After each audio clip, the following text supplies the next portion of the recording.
Assalamualaikum warahmatullahi wabarakatuh.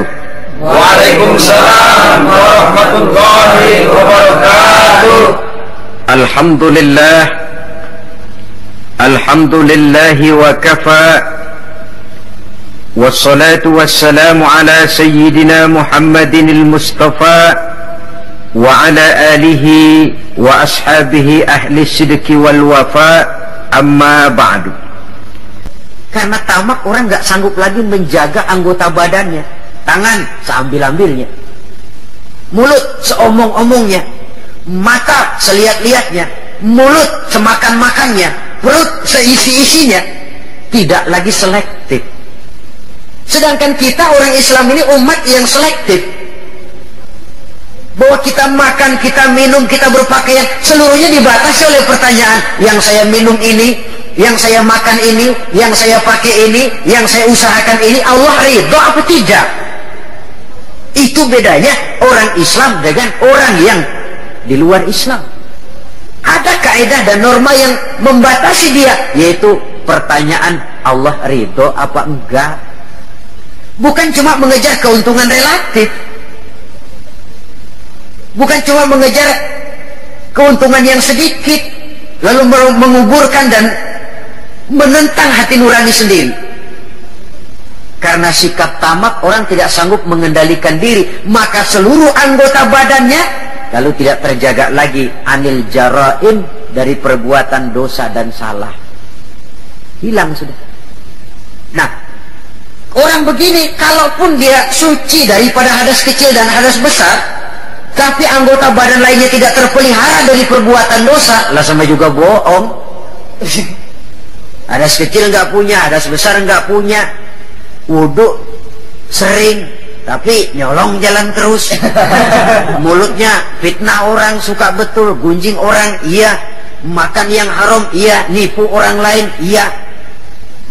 Itu namanya tidak menjaga anggota badan dari kotoran-kotoran yang abstrak. Ini yang saya lihat penyebab pertama, sikap tamak. Yang kedua, sikap materialistis. Ini merupakan pemacu paling utama. Sikap materialistis yang ideologinya biasanya ideologi perut ini. Hidup cuma isi perut. Karena itu materi tujuan utama.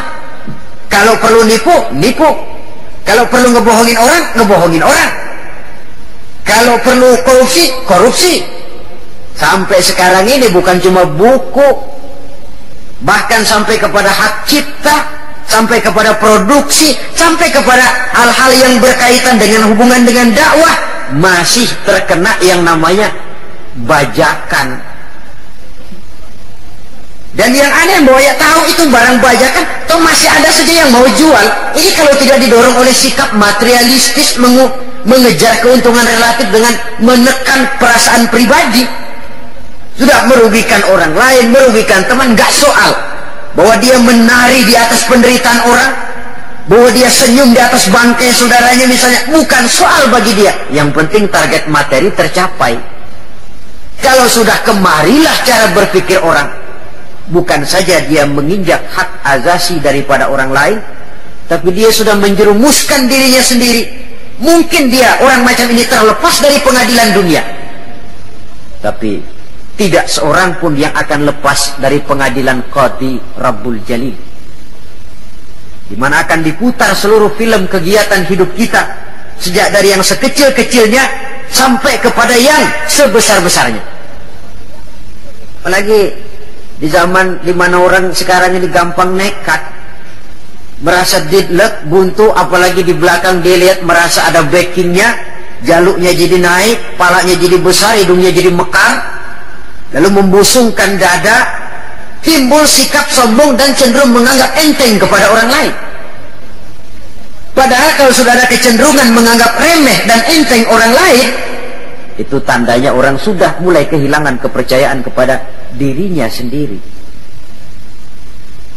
Karena itu Islam mengajarkan la yu'minu ahadukum hatta yuhibba li akhihi ma yuhibba li nafsihi. Belum sempurna iman kamu sampai kamu cinta kepada saudaramu sebagaimana kamu cinta kepada dirimu sendiri. Artinya apa ini? Mengukur orang lain dengan diri sendiri. Kalau orang lain tanpa salah saya tempeleng, sakit nggak? Sakit. Saya pun begitu.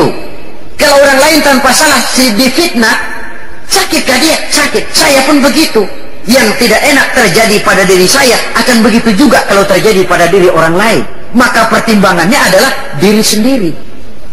Kalau sudah ke sana cara berpikir orang, dia nggak brutal, nggak lalu ingin mengejar keuntungan karena sikap tamak dan rakus, lalu mengabaikan rasa persaudaraan, rasa persatuan, rasa solidaritas. Yang penting uang masuk, perlu bajak-bajak, perlu jiplak-jiplak. Soal hak cipta orang lain tidak ada urusan, toh nanti bisa diatur segalanya. Ya mungkin di dunia bisa diatur, tapi mampukah kita ngatur akhirat? Mungkin di dunia banyak pihak bisa kita kelabuin, tapi sanggupkah kita ngebohongin Allah? Mungkin banyak saksi ada charge yang kita bayar bisa meringankan kita, tapi sanggupkah kita mencari saksi ada charge di akhirat nanti? Keyakinan semacam ini yang membatasi pola dan gaya seorang muslim dalam menjalani kehidupan. Dia berupaya menjaga kebersihan, setelah kebersihan badannya, kebersihan anggota badannya dari perbuatan yang mengundang salah dan dosa. Setelah sikap materialis, saya lihat lagi yang mendorong orang tidak sanggup mengendalikan diri dan menjaga diri dari kotoran tadi. Apa? Takabur dan kurangnya rasa malu. Kalau tidak punya rasa malu sama sekali. Ini membudayakan rasa malu zaman sekarang saya anggap penting ini. Di saat nilai bergeser, prinsip orang sekarang sudah prinsipin cuek. Kenal cuek? Cuek kenal nggak? Sebodoh teuing sama orang lain. Malah ada pepatah Arab yang saya lihat banyak dipakai orang sekarang. Bul ala zamzam fatu'araf katanya. Kencingi air zam-zam nanti kamu terkenal. Artinya kalau pengen terkenal bikin yang aneh-aneh. Sumur zam-zam dikencingin, tuh bakal terkenal seluruh dunia. Orang kenal, gila benar tuh punya sumur zam-zam dikencingin. Terkenal tapi terkenal nggak benarnya. Nah, orang nggak peduli benar apa nggak benar, yang penting terkenal dulu. Istilahnya biar tekor asal nyohor. Artinya kalau pengen cepat terkenal, bikin yang aneh-aneh. Pakaian yang aneh-aneh, rambut yang aneh-aneh, gaya jalan yang aneh-aneh, cara bergaul yang aneh-aneh. Makin dianggap aneh, makin cepat terkenal. Kalau dulu kita dianggap aneh kan malu, risih rasanya, riskan. Orang apa sih kamu pada ngeliatin gua, ada yang gak beres apa?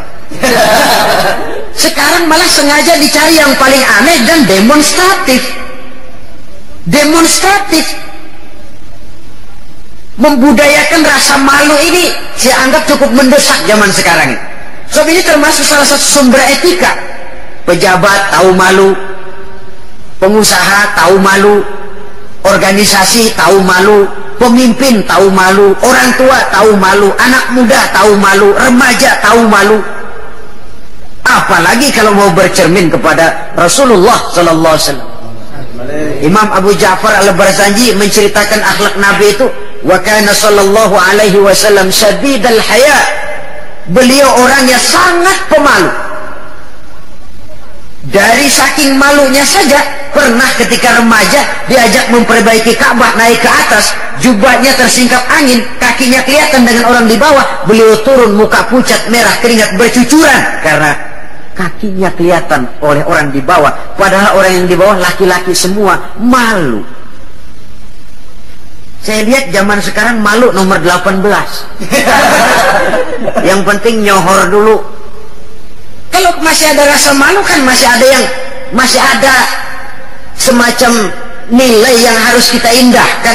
Tapi kalau sudah nggak ada rasa malu, tidak ada rasa menyesal, tidak ada rasa telah melakukan sesuatu yang tidak baik, itu akibatnya kalau sudah kehilangan rasa malu. Apa nasibnya agama umat ini kalau kita sudah kehilangan rasa malu? Perbuatan apa yang tidak akan negatif? dan tidak akan mengarah setidak-tidaknya kepada perbuatan negatif kalau kita sudah tidak punya rasa malu. Nah, kalau orang sudah nggak punya rasa malu, sudah nggak punya timbangan, karenanya cuek. Tahu cuek? Udah masa bodoh aja dah. Orang mau bilang apa kek, yang penting kan untung, yang penting kan duit masuk, yang penting kan terkenal. Sehingga jangan heran kalau sekarang di kampung-kampung walau orang pakai baju kayak mau mentas di televisi saja, padahal nggak kemana-mana.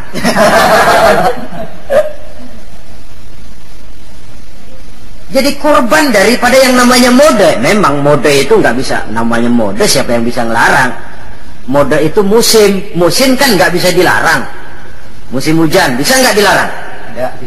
Tidak bisa dilarang. Kalau sudah datang ya datang. Musimnya habis. Musim rambutan nggak bisa dilarang, nggak boleh musim rambutan, ya tetap saja. Tapi kalau musimnya sudah habis ya habis. Mode juga begitu, nggak bisa dilarang. Nanti gilirannya habis ya habis aja. Dulu pernah itu anak muda mode ya, bikin celana bawahnya kecil bener, botol aja nggak masuk. Emang lagi mode semuanya celana begitu. Habis musimnya habis. Ubah lagi ganti mode, bawahnya lebar, berai katanya, jangan botol, monyet masuk. Modenya habis. Taruhlah musim nggak bisa dilarang, cuma sekurang-kurangnya kalau ada rasa malu kan kita bisa mantesin diri. Ini yang penting. Sehingga halakamruun lam ya'rif qadrahu, kata orang. Celaka orang kalau nggak tahu kedudukan harga dirinya. Saya ini siapa, tinggal di mana, bawa gaya macam itu pantas apa enggak? Saya ini dagang, teman saya juga dagang. Kalau dengan cara begini wajar apa enggak? Bagaimana masa depan daripada kekompakan, kesatuan dan persatuan? Dia pencipta, ini pencipta. Kalau saya jiplak hak ciptanya, bagaimana nantinya? Tahu diri, lalu ada ukuran, timbul rasa malu. Nah kalau sudah ke sana, sikap menghormati orang lain, lalu pun timbul karenanya. Makasih. Wassalamualaikum warahmatullahi wabarakatuh.